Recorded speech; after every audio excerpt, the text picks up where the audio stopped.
Welcome to the Inspirational Living Podcast. If you value our podcast, don't forget to like us on Facebook, follow us on Twitter, and subscribe to us on YouTube. If you feel inspired to leave us a review at the iTunes Store, that would be much appreciated too. Today's reading is a collection of quotes from Sun Tzu's classic, The Art of War, which was written in China during the 5th century BC.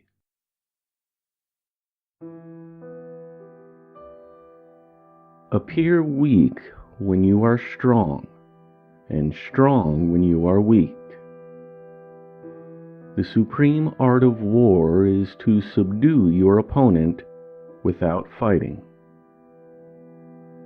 If you know your opponent and know yourself, you need not fear the result of 100 battles.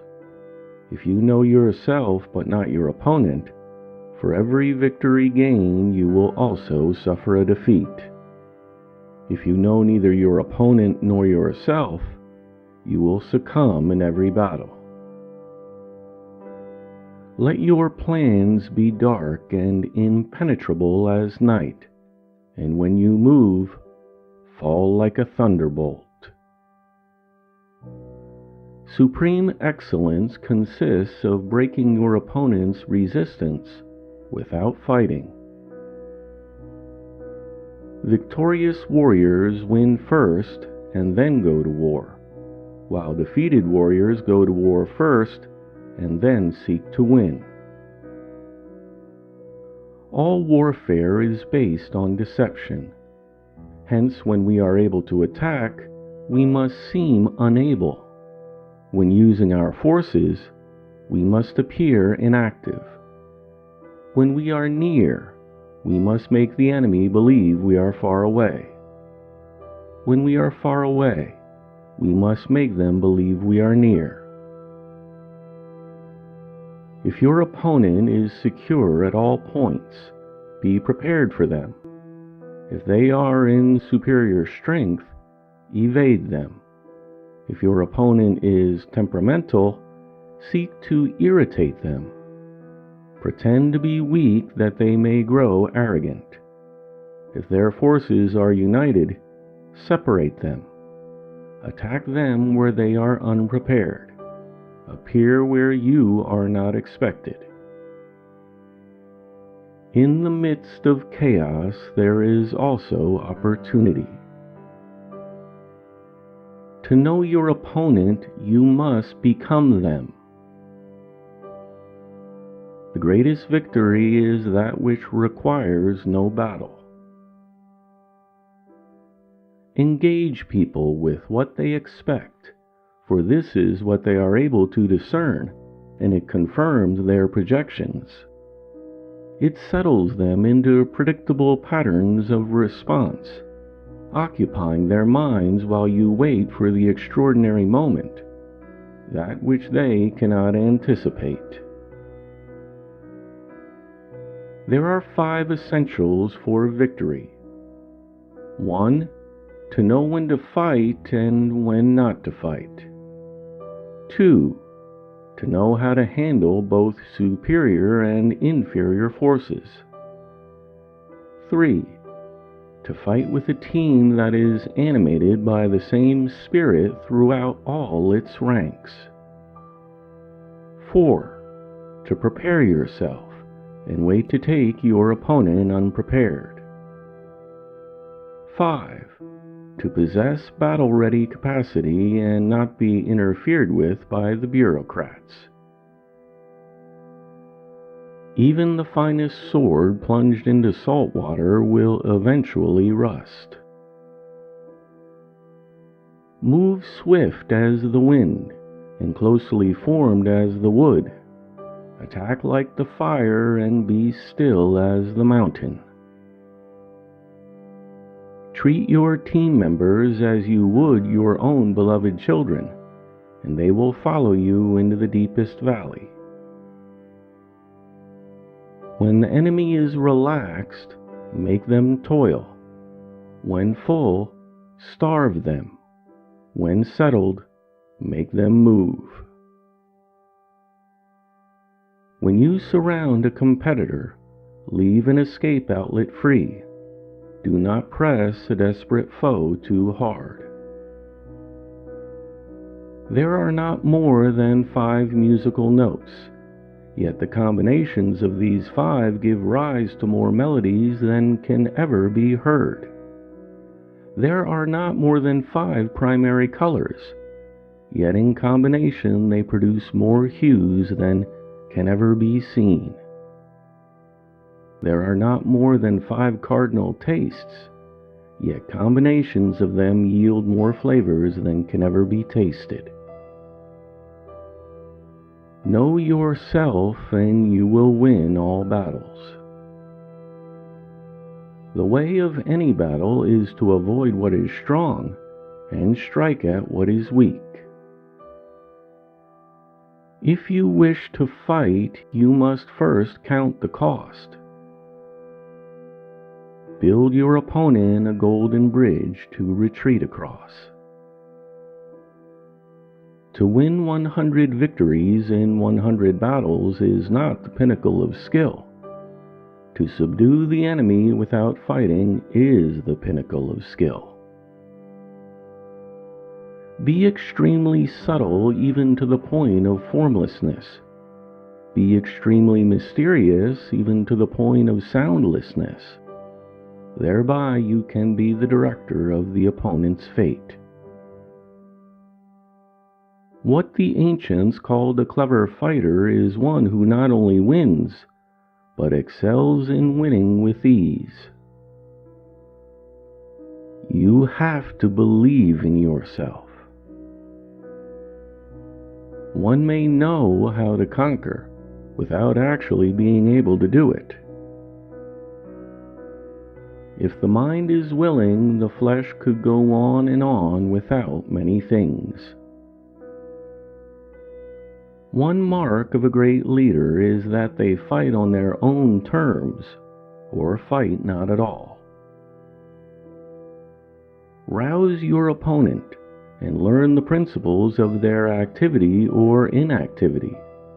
Force them to reveal themselves, so as to find out their vulnerable spots. The one who is prudent and lies in wait for an opponent who is not, will be victorious. When one treats people with benevolence, justice, and righteousness, and places confidence in them, they will be united in mind, and all will be happy to serve their leaders.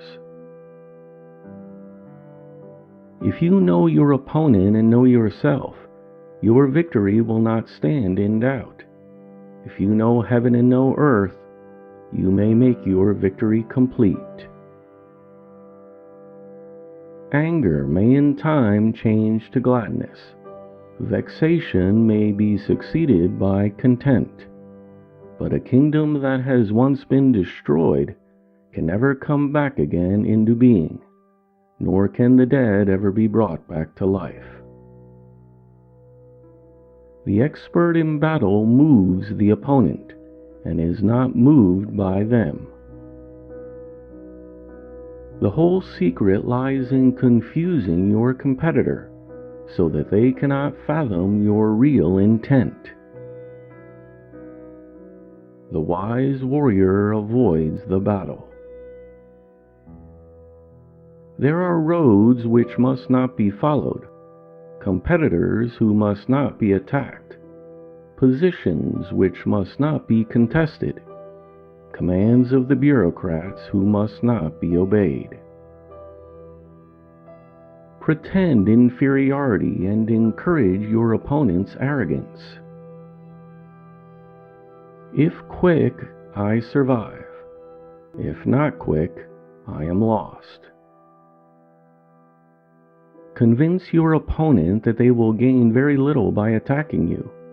This will diminish their enthusiasm. The attack is the secret of defense. Defense is the planning of an attack. Ultimate excellence lies not in winning every battle, but in defeating the opponent without ever fighting. Ponder and deliberate before you make a move. Great results can be achieved with small forces. To secure yourself against defeat lies in your own hands, but the opportunity of defeating your competitor is provided by the competitor themselves.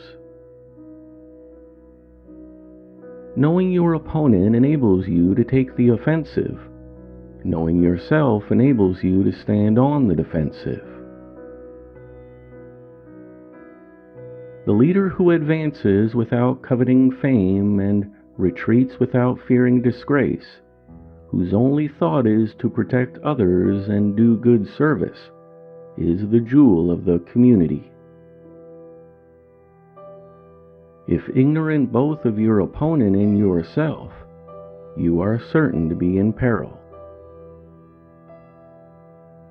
Wheels of justice grind slow, but grind fine. Bravery without forethought causes one to fight blindly and desperately like a mad bull. Such an opponent must not be encountered with brute force, but may be lured into an ambush and defeated. Never venture, and you will never win. Water shapes its course according to the nature of the ground over which it flows. The competitor works out their victory in relation to the foe whom they are facing. If words of command are not clear and distinct, if orders are not thoroughly understood, then the leader is to blame. But if orders are clear and nevertheless disobeyed, then it is the fault of their leaders. Move not unless you see an advantage. Use not your troops unless there is something to be gained. Fight not unless the position is critical. Mystify, mislead, and surprise your opponent. Be where your opponent is not. Begin by seizing something which your opponent holds dear. Then they will be amenable to your will. Who does not know the evils of war cannot appreciate its benefits. In battle there are not more than two methods of attack, the direct and the indirect. Yet these two in combination give rise to an endless series of maneuvers. If your competitor sends reinforcements everywhere, they will everywhere be weak. Energy may be likened to the bending of a crossbow, decision to the releasing of a trigger. Rewards for good service should not be deferred a single day. To be skilled at making an opponent move is to create a situation in which they must conform, to entice them with something they are certain to take.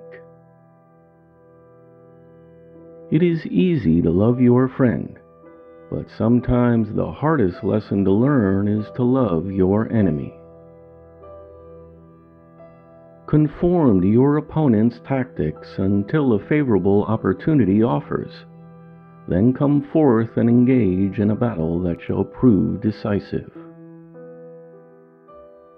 Every battle is won before it's ever fought. The leader skillful in attack is the one whose opponent does not know what to defend, and the leader skillful in defense is the one whose opponent does not know what to attack. Disorder comes from order. Fear comes from courage. Weakness comes from strength. The worst calamities that befall a leader arise from hesitation. Foreknowledge of the competition cannot be gotten from ghosts and spirits, cannot be had by analogy, cannot be found out by calculation. It must be obtained from people who know the conditions on the ground. Invincibility lies in the defense, the possibility of victory in the attack. The control of a large team is guided by the same principle as the control of a few people. It is merely a question of dividing up their numbers. A leader leads by example, not by force. Opportunities multiply as they are seized.